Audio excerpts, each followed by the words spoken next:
Let's move on and talk about the auto sales number for the December month. Now, M&M reported record highest ever volumes in both SUVs as well as LCVs. My colleague Sudarshan actually spoke with the company's ED and automotive division CEO. Let's listen to their conversation. Very strong year for us, 2027, 2025, look at it. A couple of things started the year really well for us. Of course, we had some major launches last year. Two EVs we had launched in November, and we had the August launch of Thar Rocks, and all of that came into full volume production and full customer demand support in the beginning of 2025. So that really sustained us till about September or so. And in September, we had a major catalyst coming in, which was the GST reforms kicking in as well. And that kind of supported not just us, but the overall industry as well. So you put all of these factors together, we've had a strong start till about August, and then supported by GST after that. And so therefore, October, November, December have all been very strong. December, of course, in SUVs, we did about 50,946 vehicles, domestic volumes, which is about 23% growth for us, very strong growth. And even the LCV side, if you look at it, less than 3.5 ton, we did 24,786 vehicles, which is a 34% year-on-year growth, again, supported by GST as well. So if you ask me thematically, strong portfolio of products, EV launches happening, and then on top of it, the GST reforms, all three have really played out well for us. So what would be the major triggers for 2026, if I could ask?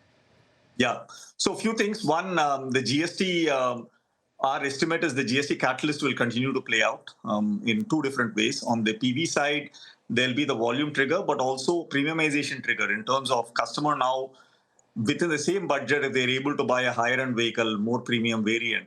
So the premiumization trend will continue. On the CV side, it's a very cyclical industry. Every 3-4 years, generally, there's a replacement cycle of vehicles. So GST has triggered a replacement cycle, and we believe that cycle generally runs for 12 to 18 months. So you see the growth which is happening in the industry over the last 2-3 months. That's a testament to that as well. So I think that's one critical element we think, which is GST driven. Second one is we have two major launches which would play out for the whole year. But one is on the EV space. We had the first 77-seater EV SUV we launched in November, and it started to retail in Jan. That's a major trigger for us. And second one is the 700, which we have sold more than 3,000 in the last 4 years, 300,000 in the last 4 years. We're doing a major refresh for that, which is the 7XO we're launching next week on Monday. So these are two major launches, which should be a demand catalyst for us. And on top of it, we have a bunch of refreshes, 2 to 3 refreshes on the EV side and 2 to 3 refreshes on the ICE side as well. That should support us very well for the year. So two questions. First, on EV front, that bookings should be starting this month for the new EVs that you had launched in the month of November.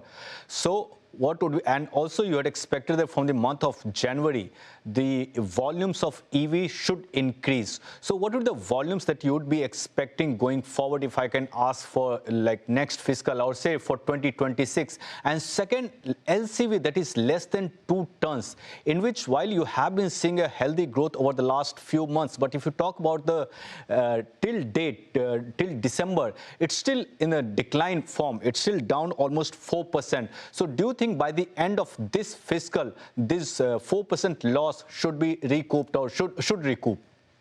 Yeah.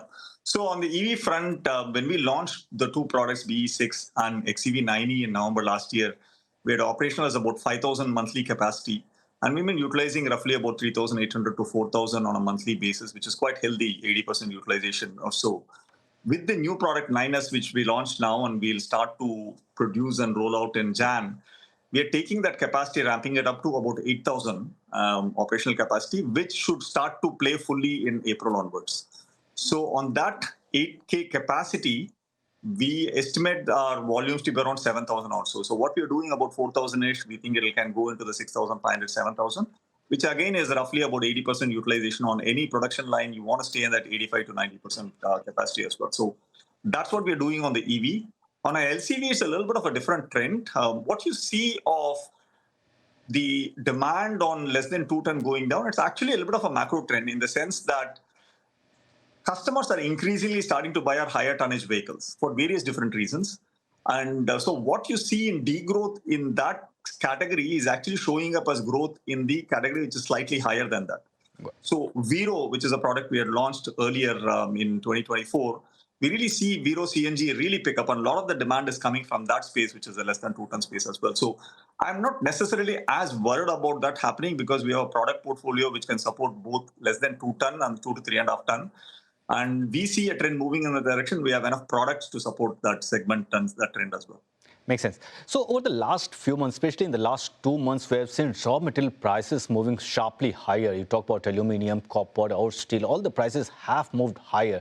So for you, how the overall raw material prices are shaping up? Do you think this quarter it would be slightly higher? In the sense, I'm asking about Q3 FY26, and for Q4, how do you think that these prices will move or will be shaping up?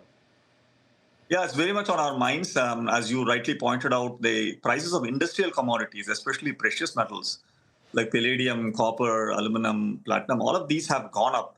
And on top of it, the depreciating rupee as well, you have to take into consideration. So couple both of these factors together, I think as an industry, we're all looking very closely at price increases. In fact, my understanding is at least one of them has already announced a price increase in Jan as well. So we will be looking at it closely and seeing what pricing actions we'll have to take. But having said that, we are also being very sensitive and careful to this because as soon as the GST reforms had happened, we had actually transmitted those price cuts directly to the customer, which was the intent with which the government had rolled out GST reforms. In fact, we had done it even 2 weeks before it came into effect on September 22nd as well. So whatever actions we take, the quantum of it and the timing, we'll see how it plays out. But whatever actions we take, we want to make sure that it's tightly tied to these commodity increases, which we talked about, and really reflects that and nothing more at this point in time. So it's a delicate balance that we're trying to maintain here, but we definitely are looking at closely at it and seeing what pricing actions we need to take to reflect that commodity price increase. So if I can take the liberty, can we expect price increase this month or next month? Yeah, my sense is it is something which we'll have to look closely within this month and next month. Again, timing is difficult to say, but that's largely the time frame we're looking at. Just last question, if I can ask, any update from government on CAFE emission norms? Yeah, so CAFE norms, they had put out a draft version. And of course, it is something which the government is working very closely with SIAM and within SIAM with us as well. So we are in consultations on various different parts of the proposal, credits, EV credits that they were giving, some of the softs they were giving on other sides as well. So in general, what we are encouraged with is the primacy the government has given to EVs as the way to go in terms of cutting emissions, right? So that notion has not gone away, which is quite encouraging for us and for the industry overall. But of course, there are smaller specific elements of the paper itself. We are in deep discussion. So I'd leave it at that, given it's in draft phase at this point in time, but very much an active discussion happening between the industry and the government one-on-one as well as through SIAM.